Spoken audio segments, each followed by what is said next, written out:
নমস্কার বন্ধুরা, কেসি কিচেনে সবাইকে স্বাগত। আজ আমি হাজির হয়েছি একটা সয়াবিনের ইউনিক রেসিপি। এই রকম রেসিপি বাচ্চা বড় প্রত্যেকেই কিন্তু পছন্দ করবে। একঘেয়েমি সয়াবিন খেয়ে খেয়ে বাচ্চারাও খেতে চায় না। এইভাবে যদি বানিয়ে দাও তো প্রত্যেকে খেয়ে নেবে। চলো দেখে নিই কীভাবে বানাচ্ছি। দেখো, আমি এক বাটির মতো সয়াবিন নিয়েছি। তার আগে একটা ডেকচিতে জল গরম করতে বসিয়ে দিয়েছিলাম। জলটা গরম হয়ে যাওয়ার পর সয়াবিনগুলো দিয়ে 2 মিনিটের মতো সেগুলোকে ফুটিয়ে নেব।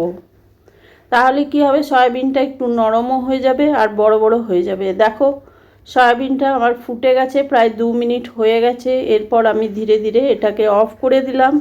অফ করে দিয়ে আমি ওগুলো সমস্ত উঠিয়ে একটা বাটির মধ্যে তুলে নিলাম। এরপরে এইগুলোকে ঠান্ডা জল দিয়ে বেশ ঠান্ডা করে নেব। তাহলে কিন্তু এটা চিপে জলটা বের করতে ভীষণ সুবিধা হবে। দেখো, সমস্ত সয়াবিনগুলো আমি এক ঠান্ডা জল দিয়ে ভিজিয়ে দিলাম। ভিজিয়ে দিয়ে খুব ভালো করে নিংড়ে নিংড়ে কিন্তু জলটাকে উঠিয়ে নিলাম।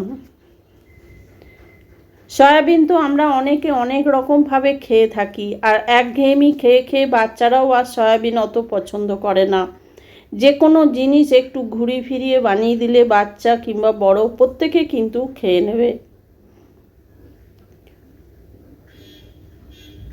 আর এই সয়াবিন যে রেসিপি, এটা খুব ঝটপট হয়ে যায় আর ঘরেরই যে কোনো সাধারণ জিনিস দিয়েও হয়ে যায়। এরপরে দেখো, সমস্ত সয়াবিনগুলোকে আমি ভালো করে চিপে জলটা বার করে নিয়েছি। এরপর এইদিকে একটা কড়াই চড়িয়ে তার মধ্যে 1 চামচের মতো সর্ষের তেল দিয়ে দিলাম। আর দিলাম তার মধ্যে একটুখানি নুন। এরপরে তেলটা ভালো করে গরম হয়ে যাওয়ার পর সয়াবিনগুলো দিয়ে একটু সময় নিয়ে এটাকে ভেজে নেব। তাহলে কি হবে, সয়াবিনের যে একটা কাঁচা গন্ধ সেটা চলে যাবে। যে সয়াবিন যে কোনো রান্নাতে প্রথমে যদি ভেজে নেওয়া হয় তাহলে কিন্তু সয়াবিনের টেস্ট ভীষণ ভালো হয়। দেখো, সয়াবিনটাকে আমি খুব সাবধানে কিন্তু একটু সময় নিয়ে কিন্তু সয়াবিনটা ভেজে নিচ্ছি।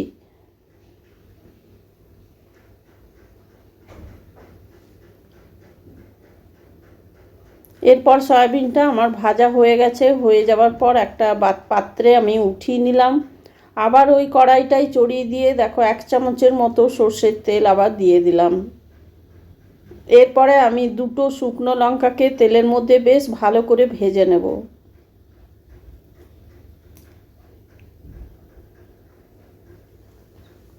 শুকনো লঙ্কাটা দেখো আমার ভাজা হয়ে গেছে। একটু চিপে চিপে তেলের মধ্যে দিয়ে কিন্তু ভেজে নিলাম।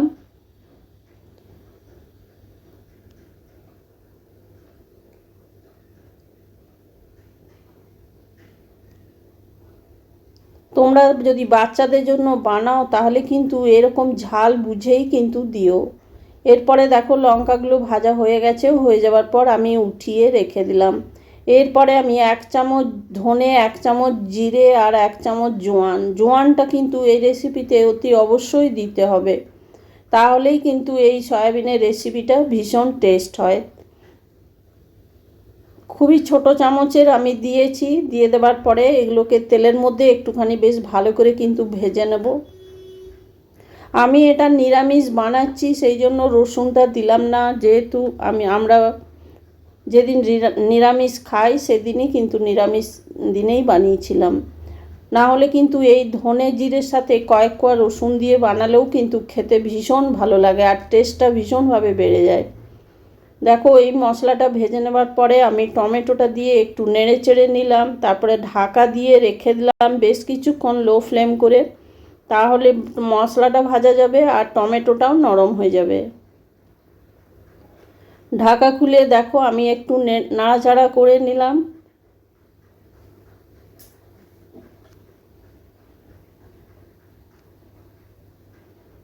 এরপরে আমি গ্যাসটা বন্ধ করে দিয়ে কড়াইয়ের মধ্যেই কিছুক্ষণ ছেড়ে দিলাম। তাহলে এটা নরমও হয়ে যাবে। ঢাকা দিয়ে রেখে দিয়ে এরপরে ওই কিছুক্ষণ পরে ওটাকে আমি পেস্ট করে নেব। এরপরে দেখো, এই দিকে সয়াবিনগুলো আমার ঠান্ডা হয়ে গেছে। এরপর আমি একটা মিক্সির জারের মধ্যে নিয়ে নিলাম আর নিলাম তার সাথে কিছুটা নারকেল। এই নারকেলটা যদি তোমাদের হাতের কাছে থাকে তাহলে অতি অবশ্যই দিও, তাতে কিন্তু সয়াবিনের টেস্ট ভীষণ ভালো হয়। এরপর আমি কয়েকটা কাঁচা লঙ্কা দিয়ে এটাকে আমি মিক্সিতে বেটে নিলাম। দেখো আমি কীরকম বেটেছি, একটুখানি দানা দানা থাকবে, খুব মিহি পেস্ট করে বাটার প্রয়োজন পড়বে না। আর এরপরে আমি এই মশলাটাও, টমেটো দেওয়া মশলাটাও ঠান্ডা হয়ে গেছে, এটাকেও আমি একটা মিক্সির ছোটো জারের মধ্যে পেস্ট করে নেব। আমি সয়াবিনের মধ্যে কিছুটা লঙ্কা দিয়েছি, তোমাদের যদি প্রয়োজন বুঝে তোমরা লঙ্কাটা দেবে, তবে এটা একটু বেশ ঝাল ঝাল খেতে ভীষণ ভালো হয়। দেখো টমেটোটাও আমার পেস্ট হয়ে গেছে বা মশলাটা। আর এরপরে এইদিকে কড়াইটা চড়িয়ে দিয়ে আরও 1 চামচের মতো সর্ষের তেল দিলাম, তার সাথে দিলাম 1/2 চামচের মতো কালো জিরে ফোড়নটা দিয়ে একটু নাড়াচাড়া করে নেব।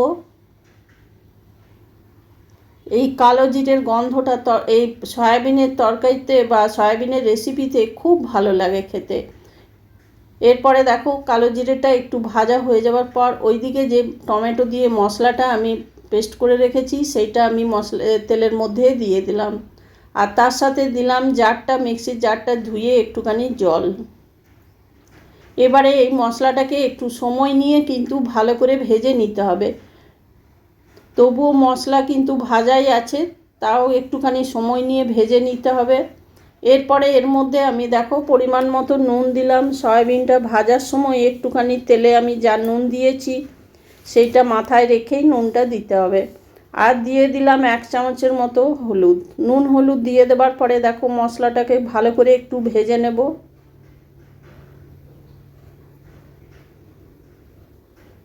তোমরা তো সয়াবিনের তরকারি অনেকে অনেক রকমভাবে খেয়ে থাকো, এইভাবে একদিন ঝটপট বানিয়ে গরম গরম ডাল ভাতের সাথে খেয়ে দেখো, এইটা দিয়েই সমস্ত ভাত খাওয়া হয়ে যাবে, আর কোনো তরকারির প্রয়োজন হবে না, এটা এত টেস্ট হয়।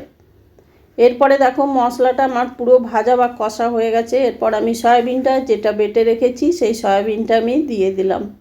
সয়াবিনটা দিয়ে দেওয়ার পর সয়াবিনটা দিয়ে বেশ ভালো করে কিন্তু আরও কিছুক্ষণ ভেজে নেব। প্রায় 4-5 মিনিটের মতো মিডিয়াম আঁচ করে এটাকেও ভেজে যেতে হবে। দেখো একদম শুকনো শুকনো হবে, তাহলেই কিন্তু এটা খেতে খুব ভালো লাগবে।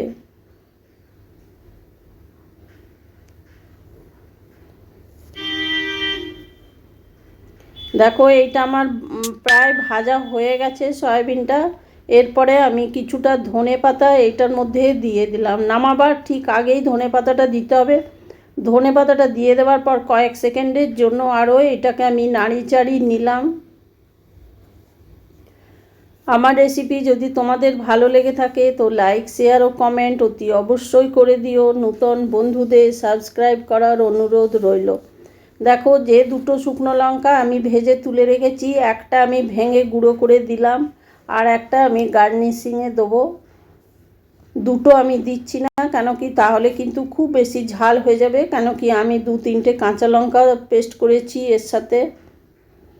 এরপরে লঙ্কাটা দিয়ে দেওয়ার পরে দেখো গ্যাসটা বন্ধ করে দিলাম। গ্যাসটা বন্ধ করে দিয়ে আমি একটা প্লেটের মধ্যে উঠিয়ে নিলাম, আর ওই শুকনো লঙ্কাটা দিয়ে আমি দেখো প্লেটে উঠিয়ে একটু ধনেপাতা ছড়িয়ে আমি সার্ভ করে দিলাম। এইভাবে তোমরাও একদিন বানাও, বানিয়ে দেখো খেতে যে কি ভালো লাগবে, না বানিয়ে খেলে কিন্তু বুঝতে পারবে না।